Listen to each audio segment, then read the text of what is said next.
Chapter 5 getting wealthy versus staying wealthy. एक ऐसी कल्पना करो जहां तुम दुनिया के सबसे ऊंचे शिखर पर खड़े हो। तुम्हारे चारों तरफ बादल हैं, तुम्हारे पैरों के नीचे पूरी दुनिया है और तुम्हारी जेबें सोने से भरी हैं। तुम वह सब कुछ हासिल कर चुके हो जिसके लिए लोग अपनी पूरी जिंदगी कुर्बान कर देते हैं। तुम जीत चुके हो, लेकिन ठीक उसी पल जब तुम अपनी जीत का जश्न मना रहे होते हो, तुम्हारे पैरों के नीचे की जमीन खिसकने लगती है। तुम महसूस करते हो कि जिस शिखर पर तुम खड़े हो वह पत्थर का नहीं बल्कि रेत का बना था, और देखते ही देखते तुम उस ऊंचाई से इतनी तेजी से गिरते हो कि तुम्हें संभलने का मौका तक नहीं मिलता। यह कहानी किसी फिल्म की नहीं है, यह हकीकत है, और यह हकीकत उन लाखों लोगों की है जिन्होंने दौलत तो बनाई लेकिन उसे संभाल नहीं पाए। आज हम एक ऐसे विरोधाभास के बारे में बात करेंगे जो दुनिया के सबसे सफल इंसानों और सबसे बड़े असफल लोगों के बीच की एकमात्र दीवार है। हम बात करेंगे इस गहरे सच की कि अमीर बनना एक बात है, लेकिन अमीर बने रहना बिल्कुल अलग बात है। सुनने में यह बात बहुत सरल लगती है। तुम्हें लगेगा कि अगर मेरे पास बहुत सारा पैसा आ गया तो उसे बचाकर रखना तो बहुत आसान होगा, लेकिन यहीं पर तुम गलती कर रहे हो। यहीं पर तुम्हारा मनोविज्ञान तुम्हें धोखा देता है, क्योंकि सच तो यह है कि अमीर बनने के लिए जिस मानसिकता की जरूरत होती है, अमीर बने रहने के लिए उसकी बिल्कुल विपरीत मानसिकता की जरूरत होती है। चलो इस खेल की गहराइयों में उतरते हैं। सबसे पहले बात करते हैं अमीर बनने की, यानी गेटिंग वेल्थी की। अमीर बनने के लिए तुम्हें एक खास तरह के इंसान बनना पड़ता है। तुम्हें रिस्क लेना पड़ता है। तुम्हें दुनिया की उस भीड़ से अलग हटकर सोचना पड़ता है जो सिर्फ सुरक्षा खोजती है। तुम्हें आक्रामक होना पड़ता है। तुम्हें ऑप्टिमिज्म यानी आशावाद की उस चरम सीमा पर होना पड़ता है जहां तुम्हें यकीन हो कि तुम वह कर सकते हो जो आज तक किसी ने नहीं किया। एक फाउंडर को देखो जो अपना गैराज छोड़कर एक कंपनी शुरू करता है। वह अपनी पूरी जमा पूंजी दांव पर लगा देता है। वह अपनी रातों की नींद उड़ा देता है। वह रिस्क लेता है, वह गलती करता है और वह बार बार गिरकर खड़ा होता है। अगर वह डरपोक होता, अगर वह सिर्फ सुरक्षा सोचता, तो वह कभी अमीर नहीं बन पाता। अमीर बनने का रास्ता रिस्क, साहस और एक तरह के पागलपन से होकर गुजरता है। लेकिन अब आता है वह मोड़ जहां खेल बदल जाता है। जब तुम अमीर बन जाते हो तो तुम्हारा दिमाग तुम्हें यह यकीन दिला देता है कि तुम्हारी यह कामयाबी तुम्हारी अपनी काबिलियत का नतीजा है। तुम्हें लगता है कि तुम अजेय हो।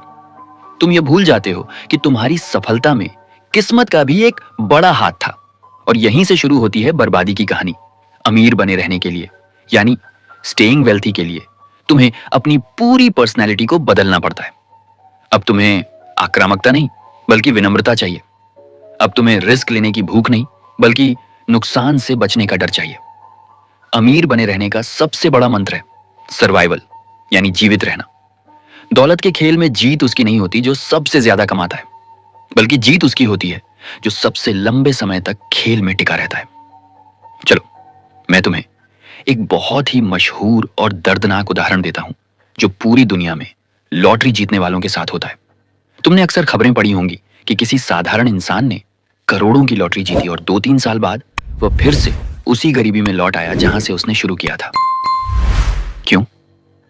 क्या वह इंसान बेवकूफ था? क्या उसने सारा पैसा जुए में उड़ा दिया? नहीं, समस्या यह थी कि उसने अमीर बनने के लिए जिस मानसिकता का इस्तेमाल किया, वही मानसिकता उसने अमीर बने रहने के लिए भी इस्तेमाल की। उसने रिस्क लिया। उसने अपनी नई दौलत को और बढ़ाने के चक्कर में बड़े बड़े दांव खेले। उसने उसी आक्रामकता से खर्च किया जिससे उसने पैसा कमाया था। वह यह भूल गया कि अब उसे रिस्क लेने वाले फाउंडर से बदलकर एक सुरक्षा सोचने वाले ट्रस्टी की तरह व्यवहार करना था। वह सर्वाइवल की मानसिकता को नहीं समझ पाया। अब इसकी तुलना करो वॉरेन बफेट की मानसिकता से। बफेट दुनिया के सबसे अमीर निवेशकों में से एक हैं, लेकिन उनकी सबसे बड़ी ताकत उनका लालच नहीं बल्कि उनका डर है। उनका डर यह नहीं है कि वे और पैसा नहीं कमा पाएंगे, बल्कि उनका डर यह है कि वे अपना कमाया हुआ पैसा खो सकते हैं। बफेट एक बहुत ही सरल नियम का पालन करते हैं। रूल नंबर 1, कभी पैसा मत खोना। रूल नंबर 2, रूल नंबर 1 को कभी मत भूलना। यह सुनने में बहुत साधारण लगता है, लेकिन यह दुनिया का सबसे कठिन मनोविज्ञान है। जब तुम्हारे पास करोड़ों रुपए होते हैं तो तुम्हारा ईगो तुम्हें उकसाता है कि तुम और बड़ा दांव लगाओ। तुम्हारा दिमाग तुम्हें कहता है कि तुम जीनियस हो और तुम कभी गलत नहीं हो सकते। लेकिन बफेट जानते हैं कि बाजार उनसे कहीं ज्यादा ताकतवर है। वे जानते हैं कि एक गलत फैसला उनके दशकों की मेहनत को मिटा सकता है। इसलिए वे एक सुरक्षा का दायरा रखते हैं। वे इसे मार्जिन ऑफ सेफ्टी कहते हैं। वे कभी भी अपनी पूरी क्षमता का उपयोग नहीं करते। वे हमेशा कुछ हिस्सा बचा कर रखते हैं ताकि अगर दुनिया का सबसे बड़ा आर्थिक संकट भी आ जाए तो भी वे जीवित बच सकें। अमीर बनने वाला इंसान कहता है, मैं कितना कमा सकता हूं। अमीर बने रहने वाला इंसान पूछता है, अगर सब कुछ गलत हो गया तो क्या मैं बच पाऊंगा। यह मानसिकता का बदलाव ही वह अंतर है जो एक रात के करोड़पति और एक पीढ़ियों तक चलने वाले साम्राज्य के बीच होता है। चलो अब हम एक और गहरे मनोवैज्ञानिक स्तर पर चलते हैं। इसे कहते हैं ह्यूब्रिस, यानी अत्यधिक अहंकार। जब इंसान बहुत सफल हो जाता है तो वह अपनी किस्मत को अपनी काबिलियत समझने लगता है। वह यह मानने लगता है कि उसके पास कोई जादुई शक्ति है।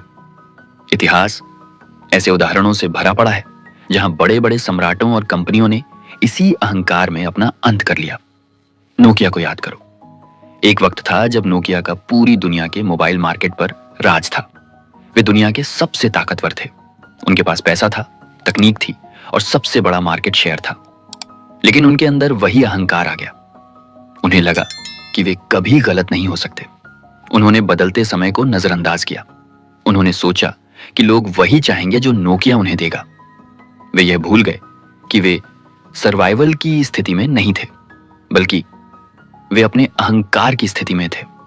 और नतीजा, एक झटके में उनका साम्राज्य ढह गया। वहीं दूसरी तरफ एप्पल को देखो। स्टीव जॉब्स जब एप्पल में वापस आए तो उन्होंने रिस्क लिया, लेकिन वह रिस्क सर्वाइवल और वैल्यू के साथ जुड़ा था। उन्होंने अपनी गलतियों से सीखा और हमेशा एक ऐसी मानसिकता रखी कि कल सब कुछ बदल सकता है। तो फिर सवाल यह उठता है कि हम अपनी जिंदगी में इसे कैसे लागू करें। तुम्हें अपने अंदर 2 अलग अलग व्यक्तित्व विकसित करने होंगे। पहला व्यक्तित्व वह होगा जो तुम्हें दौलत दिलाएगा। यह व्यक्तित्व साहसी होगा, यह रिस्क लेगा, यह रात भर जागेगा, यह असफलताओं से नहीं डरेगा। जब तुम अपने करियर की शुरुआत कर रहे हो या अपना बिजनेस खड़ा कर रहे हो तो इस व्यक्तित्व को बाहर आने दो। इस समय तुम्हारा लक्ष्य होना चाहिए ग्रोथ। लेकिन जैसे ही तुम्हारी दौलत एक निश्चित स्तर पर पहुंच जाए, तुम्हें अपने दूसरे व्यक्तित्व को सक्रिय करना होगा। यह वह व्यक्तित्व होगा जो विनम्र होगा, जो डरना जानता होगा, जो यह समझता होगा कि दुनिया अनिश्चित है। इस समय तुम्हारा लक्ष्य ग्रोथ नहीं बल्कि सर्वाइवल होना चाहिए। ज्यादातर लोग यहीं फेल होते हैं। वे अपनी पूरी जिंदगी पहले व्यक्तित्व में बिता देते हैं। वे कमाते रहते हैं, खर्च करते रहते हैं और ज्यादा रिस्क लेते रहते हैं, यह सोचकर कि यह सिलसिला कभी नहीं रुकेगा। वे यह नहीं समझते कि निवेश की दुनिया में एक ऐसा मोड़ आता है जहां और ज्यादा रिस्क लेना फायदे से ज्यादा नुकसानदायक हो जाता है। सोचो, एक इंसान जो एक पहाड़ पर चढ़ रहा है। चढ़ते वक्त उसे बहुत हिम्मत चाहिए। उसे हर कदम पर रिस्क लेना पड़ता है। उसे अपनी पूरी ताकत लगानी पड़ती है। लेकिन जब वह चोटी पर पहुंच जाता है तब उसे वही हिम्मत नहीं बल्कि सावधानी चाहिए। अगर वह चोटी पर पहुंचकर भी उसी आक्रामकता से उछल कूद करेगा तो वह गिरकर मर जाएगा। दौलत का सफर भी ऐसा ही है। चढ़ते वक्त हिम्मत चाहिए, लेकिन चोटी पर पहुंचकर सावधानी। अब मैं तुम्हें एक व्यावहारिक तरीका बताता हूं जिसे तुम आज से ही अपनी जिंदगी में लागू कर सकते हो। इसे कहते हैं फाइनेंशियल पैरानोया, यानी आर्थिक आशंका। हमेशा यह मानकर चलो कि तुम्हारी सबसे बड़ी इनकम का जरिया कल बंद हो सकता है। हमेशा यह सोचो कि जिस कंपनी में तुम काम कर रहे हो वह डूब सकती है, या जिस बिजनेस से तुम पैसा कमा रहे हो वह अचानक खत्म हो सकता है। जब तुम ये डर अपने अंदर रखते हो तो तुम लालच में नहीं आते। तुम अपनी सारी कमाई को लग्जरी गाड़ियों और महंगे घरों में नहीं उड़ाते। इसके बजाय तुम एक ऐसा बफर बनाते हो जो तुम्हें तब भी जिंदा रखे जब दुनिया उजड़ रही हो। असली आजादी वह नहीं है कि तुम्हारे पास कितनी महंगी चीजें हैं। असली आजादी वह है कि अगर कल तुम्हारी कमाई शून्य हो जाए तब भी तुम कितने सालों तक अपनी गरिमा और सम्मान के साथ जी सकते हो। अगर तुम्हारे पास 10 साल का खर्च बचाया हुआ है तो तुम दुनिया के सबसे शक्तिशाली इंसान हो, क्योंकि अब तुम डर के कारण फैसले नहीं लोगे बल्कि अपनी शर्तों पर फैसले लोगे। तुम अपने बॉस को गलत बात कहने की हिम्मत रखोगे। तुम अपनी पसंद का काम कर सकोगे क्योंकि तुम्हारे पास सर्वाइवल की गारंटी है। चलो, आज इस अध्याय के अंत में मैं तुम्हें एक ऐसी चुनौती देता हूं जो तुम्हें तुम्हारी असल स्थिति का एहसास कराएगी।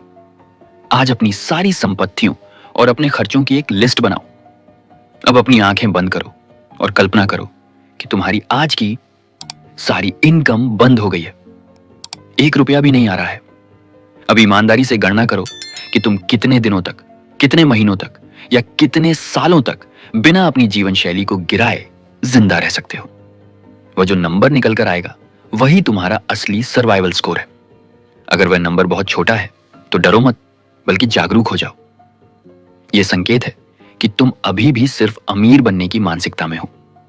अब समय है कि तुम अमीर बने रहने की मानसिकता विकसित करो। अपनी फिजूल खर्ची को कम करो, अपने सुरक्षा चक्र को बढ़ाओ और अपनी विनम्रता को वापस लाओ। याद रखो, दौलत का असली आनंद उसे खर्च करने में नहीं बल्कि इस सुकून में है कि तुम्हें कल की चिंता नहीं है। हमारा यह सफर अब और भी पेचीदा होने वाला है। अब तक हमने देखा कि कैसे रिस्क और सर्वाइवल के बीच संतुलन बनाना जरूरी है। लेकिन क्या तुम जानते हो कि निवेश की दुनिया में सबसे बड़े नतीजे कहां से आते हैं? क्या हर छोटा निवेश मायने रखता है? अगले अध्याय में हम बात करेंगे उन चुनिंदा फैसलों की जो तुम्हारी पूरी जिंदगी बदल देते हैं। हम बात करेंगे उन दुर्लभ मौकों की जिन्हें हम अक्सर नजरअंदाज कर देते हैं, लेकिन वही हमें फर्श से अर्श तक पहुंचाते हैं। हम बात करेंगे टेल्स यू विन के बारे में। तैयार रहो, क्योंकि अब हम दौलत के उस गणित को समझेंगे जहां कुछ गिने चुने फैसले बाकी सब कुछ छोटा बना देते हैं। मेरे साथ बने रहो।